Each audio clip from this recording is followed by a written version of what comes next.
आशा करता हूँ आप सब बहुत अच्छे होंगे। मेरा नाम है सिद्धांत अग्निहोत्री। स्टडी ग्लोस पे आपका बहुत बहुत स्वागत है दोस्तों। अ, हमने एम लक्ष्मीकांत 60% तक खत्म कर दी है और आज हम 30वें चैप्टर पे हैं। ठीक है। अब दोस्तों, पिछली बार मैंने गवर्नर की बात की थी कि कैसे गवर्नर को अपॉइंट किया जाता है, उसकी पावर और फंक्शंस क्या है, टर्म क्या है। और आज हम एक बहुत इंपॉर्टेंट लेक्चर देखेंगे, गवर्नर और प्रेसिडेंट के बीच में क्या डिफरेंस होता है पावर में। क्या गवर्नर की पावर है, क्या प्रेसिडेंट की पावर है। हालांकि दोनों की पावर सेम ही है, आप कट कॉपी पेस्ट कर सकते हैं। एक दो जगह बस आपको डिफरेंस मिलेगा, बाकी जो प्रेसिडेंट की पावर है वो गवर्नर की पावर है। बस गवर्नर प्रेसिडेंट से नीचे होता है, गवर्नर राज्यों में होता है। तो आज हम देखेंगे पावर्स के बीच में कंपैरिजन।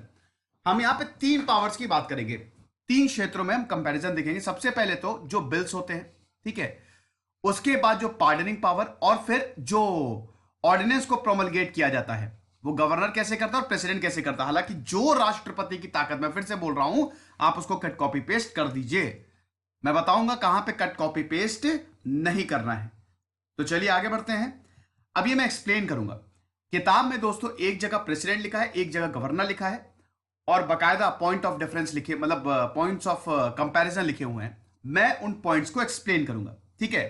तो मैं एक बार बोलूंगा कि आप बस उसको पढ़ लीजिएगा। मैं बहुत अच्छे से समझा रहा हूं, एक एक पॉइंट को मैं बहुत अच्छे से समझा देता हूं। ठीक है ना। तो सबसे पहले बात करते हैं बिल्स। ठीक है। यहां हम लिखते हैं प्रेसिडेंट और ये वाला हो गया हमारा गवर्नर। ठीक है। बिल्स में प्रेसिडेंट और गवर्नर की ताकत जो है वो सेम ही होती है। ठीक है। ऑर्डिनरी बिल जो है, आपको पता ही है कि कोई भी ऑर्डिनरी बिल हो, ठीक है, अगर हम ऑर्डिनरी बिल की बात करें, सेंटर की बात करें, मतलब लोकसभा राज्यसभा की बात करें, हमारी पार्लियामेंट में लोकसभा राज्यसभा और प्रेसिडेंट है। तो जब भी कोई ऑर्डिनरी बिल लोकसभा राज्यसभा से पास होता है, उसके बाद प्रेसिडेंट उसको असेंट देता है। मनी बिल इसमें एक्सेप्शन है, अभी हम उसकी बात करेंगे। अब प्रेसिडेंट के बाद, अब देखिए आपका रिवाइज भी हो रहा है। प्रेसिडेंट के पास तीन ताकतें होती हैं। क्या करेगा? या तो उसको एक्सेंट दे देगा बिल को, या तो बिल को विथहोल्ड कर लेगा। हमने वीटोस की बात की थी, डिफरेंट टाइप ऑफ वीटोस की, याद आ रहा है कि नहीं? या तो उसको विथहोल्ड कर लेगा, या फिर वो दोबारा रिकंसिडरेशन के लिए बिल भेज देगा। ठीक है। अब अगर मान लो कि प्रेसिडेंट ने विदाउट अमेंडमेंट्स, बिना बात के तो नहीं, मान लो उसने हाउस पे रिटर्न कर दिया बिल को। ठीक है। कोई अमेंडमेंट नहीं, कोई कंसिडरेशन उसने, मतलब कोई उसमें बदलाव, चेंजेस उसने नहीं बताया कि ये चेंजेस बिल में करने हैं प्रेसिडेंट ने, तो बिल पास हो जाता है। ठीक है। सेम गवर्नर के साथ भी होता है, सेम टू सेम यही प्रोसेस है। ठीक है। गवर्नर जो है, अब अगर यूनिकैमरल है, ठीक है, मतलब खाली विधानसभा है, तो विधानसभा में ही बिल पास होगा। और उसके बाद गवर्नर के पास भी तीन ऑप्शन रहेंगे जो प्रेसिडेंट के पास, या तो उसको एसेंट दे देगा, ठीक है, नहीं, यहां पे गवर्नर के पास बस एक ऑप्शन और बढ़ जाता है। हां, या तो गवर्नर क्या करेगा, बिल को एसेंट देगा, या तो विथहोल्ड कर लेगा। समझ रहे हैं? या फिर तीसरा ऑप्शन क्या है? तीसरा ऑप्शन जो प्रेसिडेंट, वो दोबारा रिकंसिडरेशन के लिए विधानसभा को भेज देगा गवर्नर। ठीक है। चौथा ऑप्शन और है, यहां पे एक ऑप्शन और हो जाता है बस। चौथा ऑप्शन ये है, क्योंकि governor agent of the government होता है, आपको पता ही है, तो वो प्रेसिडेंट के कंसिडरेशन के लिए बिल को रिजर्व कर सकता है। समझ रहे हैं? तो ये एक ऑप्शन खाली गवर्नर में बढ़ जाता है। तो इसमें एक एक्स्ट्रा पावर तो नहीं कह सकते, क्योंकि अल्टीमेटली पावर तो प्रेसिडेंट, लेकिन एक ऑप्शन और हो जाता है गवर्नर के पास कि वो बिल को प्रेसिडेंट के लिए रिजर्व कर लेगा। ये चीज आप समझे? बहुत बढ़िया। अब जब भी कोई स्टेट बिल गवर्नर जो है, जब भी कोई स्टेट बिल गवर्नर प्रेसिडेंट के लिए रिजर्व करता है, तो प्रेसिडेंट के पास क्या ऑप्शन होते हैं? या तो उसको एसेंट दे दे, सेकेंड ऑप्शन या तो उसको विथहोल्ड कर ले, थर्ड ऑप्शन या फिर से हाउस के लिए जो विधानसभा, विधान परिषद, मतलब अगर यूनिकैमरल है तो विधानसभा, बाई कैमरल है तो विधानसभा और विधान परिषद हाउस को दोबारा भेज दे। ठीक है ना। तो ये चीज है, गवर्नर एक बार उसने प्रेसिडेंट के लिए बिल को रिजर्व किया, इसका यही रोल खत्म। समझ गए? तो ये चीज। अब हम मनी बिल्स की बात करते हैं। अब मनी बिल आपको पता ही है, एक्सेप्शनल बिल है, बहुत इंपॉर्टेंट, इसको पास होना ही होना है। तो हमने क्या बात की थी, जब प्रेसिडेंट के बारे में हम पढ़ रहे थे तो हमने देखा था कि जब मनी बिल पास होता है तो वो एक्ट बन ही जाता है। ठीक है। प्रेसिडेंट, अब वैसे तो प्रेसिडेंट उसको असेंट नहीं भी दे सकता है, लेकिन 100% केसेस में, सारे केसेस में प्रेसिडेंट को असेंट देना ही पड़ता है। ठीक है। अब आपको बता दूं कि मनी बिल प्रायर रिकमेंडेशन, मतलब प्रेसिडेंट की रिकमेंडेशन से ही मनी बिल आता है। समझ रहे हैं? तो उसके बाद जो बाद का प्रोसीजर होता है उसकी जरूरत ही नहीं पड़ती। Same goes for governor, governor के पास भी बिल्कुल यही पावर है with regard to money bill. ठीक है, बस एक एक्स्ट्रा पावर हो जाती है कि मनी बिल को भी अगर स्टेट लेजिस्लेचर में, ठीक है, अगर विधानसभा में मनी बिल पास हो रहा है तो उसके पास भी यही पावर है। पहले governor prior recommendation, money bill prior recommendation के इंट्रोड्यूस होता है, गवर्नर उसको रिकमेंड करेगा, ठीक है, गवर्नर की परमिशन से बिल जो है वो इंट्रोड्यूस होगा। उसके बाद या तो वो एसेंट देगा या नहीं देगा। एक और पावर अगेन, वो प्रेसिडेंट के लिए बिल को रिजर्व कर सकता है। समझ रहे हैं? तो बिल्स में खाली एक पावर और बढ़ जाती है गवर्नर की, कि वो प्रेसिडेंट के लिए बिल को रिजर्व कर सकता है। समझ गए? अब यहां पे प्रेसिडेंट जो है वो मनी बिल को रिटर्न नहीं कर सकता। अब यही मैंने आपको बताया था ना फर्दर प्रोसेस। जैसे क्या होता है कि मनी बिल जो है, मनी बिल बहुत इंपॉर्टेंट होते हैं, ठीक है, तो मनी बिल पहले से ही इसमें प्रेसिडेंट की रिकमेंडेशन ले ली जाती है, परमिशन ले ली जाती है, तो उसके बाद में फिर वो रिटर्न क्यों करेगा? खुद ही आप सोचिए ना कि पहले से ही आपको सबको दिखा दिया, आपके घर में कुछ आना है, आपको सब डिस्कशन हो गया, तो जब वो चीज आ गई तब आप उसको वापस थोड़ी ना करेंगे। ये तो आपको ऑलरेडी बता दिया गया ना कि ये वाली चीज आने वाली है। तो यही गवर्नर के साथ होता है।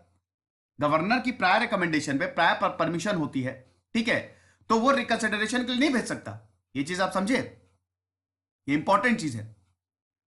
उसके बाद दोस्तों ऑर्डिनेंस मेकिंग पावर की अब हम बात करते हैं कि अगर ऑर्डिनेंस की बात करें, ठीक है, मेरी तो राइटिंग क्या बताऊं मैं, ठीक है, ये देखिए ये ठीक है, अभी भी बहुत खराब है। ऑर्डिनेंस मेकिंग पावर की बात करें तो यहां पे प्रेसिडेंट के पास क्या ताकत होती है और गवर्नर के पास क्या ताकत होती है? सेम ताकत होती है, ठीक है। ऑर्डिनेंस में प्रेसिडेंट और गवर्नर की बिल्कुल सेम ताकत होती है, ठीक है। अब ऑर्डिनेंस क्या होता है? जब पार्लियामेंट सेशन में नहीं होती है तो आपको पता ही है कि कभी कुछ ऐसी कंडीशन बिगड़ गई तो प्रेसिडेंट जो है वो अपनी पावर का इस्तेमाल करके ऑर्डिनेंस को प्रोमलगेट कर सकता है, ऑर्डिनेंस इशू कर सकता है, लीगल डॉक्यूमेंट्स इशू कर सकता है, रूल्स बना सकता है, कोई दिक्कत नहीं है। तो जब भी पार्लियामेंट सेशन में नहीं होगी, ठीक है, पहला यहां पे यही पॉइंट है कि जब पार्लियामेंट जो बेसिक पावर है, जो जब पार्लियामेंट सेशन में नहीं होगी तब ऑर्डिनेंस को इशू किया जाता है। समझ रहे हैं? तब प्रेसिडेंट जो है वो ऑर्डिनेंस को इशू कर देगा, ठीक है, या एक हाउस जब सेशन में होगा तब भी, ठीक है। गवर्नर के पास भी यही ताकत है, सेम टू सेम गवर्नर के पास भी यही ताकत है, ठीक है। सेकेंड पावर क्या है? प्रेसिडेंट ऑर्डिनेंस तभी इशू करता है, तभी प्रोमलगेट करता है जब वो सेटिस्फाई हो जाता है कि हाँ ऑर्डिनेंस को इशू करना बहुत ज्यादा जरूरी है।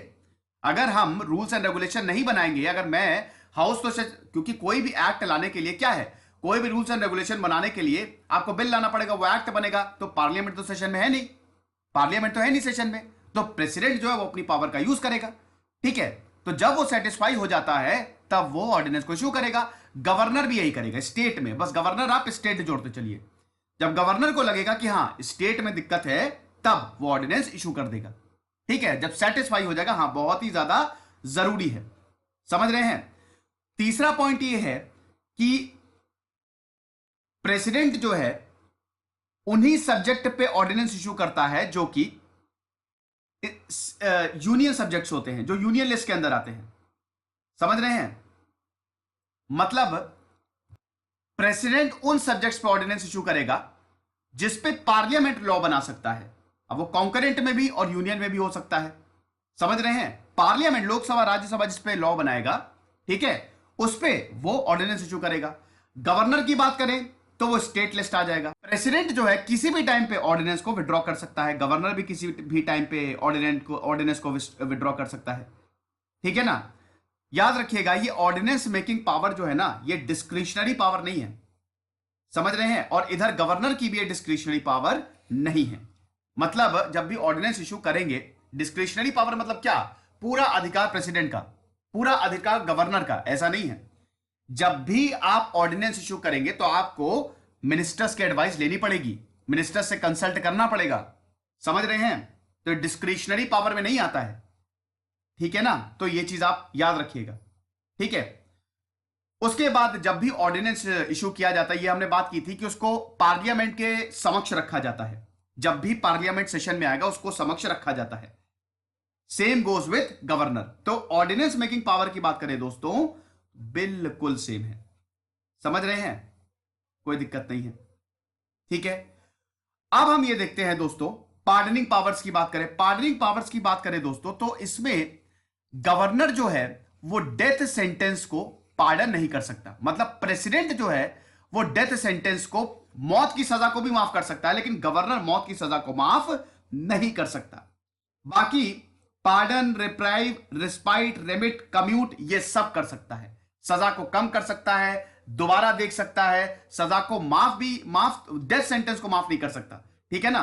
तो जो प्रेसिडेंट की पावर होती है वही गवर्नर की पावर होती है, एक्सेप्ट प्रेसिडेंट जो है, जो डेथ सेंटेंसेस होती हैं, जो सजाएं, जिसको सजाए मौत होती है, ठीक है, वो सजा प्रेसिडेंट माफ कर सकता है, गवर्नर ये नहीं कर सकता। बात दोस्तों एक और, अगर मिलिट्री कोड में सजा मिली है, मिलिट्री कोर्ट में गवर्नर को मिलिट्री पावर्स तो होती नहीं है, प्रेसिडेंट होता ना हमारा कमांडर तीनों फोर्सेस का, तो मिलिट्री कोर्ट में कोई सजा मिलेगी है तो वो रेमिशन, रिप्राइव, रिट्रीव, सस्पेंशन ये सब कर सकता है, लेकिन गवर्नर के पास ऐसी कोई ताकत नहीं होती है। तो यहां पे प्रेसिडेंट को थोड़ी ज्यादा ताकत है अगर हम बात करें। ठीक है, ये दोस्तों लेक्चर था comparison between powers of the president and governor. I hope आपको समझ में आया होगा, कोई भी प्रॉब्लम नहीं है, कोई भी डाउट नहीं है। ये सारे पॉइंट्स मैंने समझा दिया, आप एक बार किताब में जरूर देख लीजिएगा। ठीक है, उसमें बकायदा पॉइंट वाइज जो मैंने समझाया वही दिया हुआ है, लेकिन अगर आप एक बार किताब में देख लेंगे तो आपको बहुत अच्छे से क्लियर हो जाएगा। खुश रहिए, पढ़ते रहिए। दिस इज सिद्धांत अग्निहोत्री साइनिंग ऑफ।